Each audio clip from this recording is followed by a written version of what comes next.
Махмуд Али Калиматов принял участие в заседании Совета при полномочном представителе президента России в СКФО под председательством Юрия Чайки. На совещании, прошедшем в режиме видеоконференции, рассмотрены вопросы, касающиеся развития малого и среднего предпринимательства, реализации основных направлений молодежной политики и актуальных тем развития казачества на Северном Кавказе.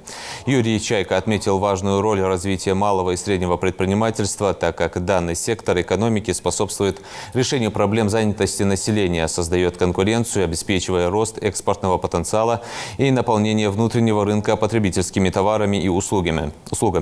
В Ингушетии, согласно данным Единого реестра, на 10 апреля текущего года деятельность осуществляют 4466 субъектов малого и среднего предпринимательства, численность работников которых составляет 5666 человек.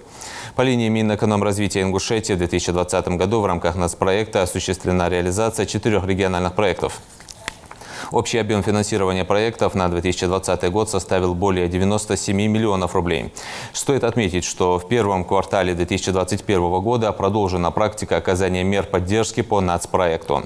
Общая сумма выделенных для этих целей средств на данном этапе 94 миллиона рублей.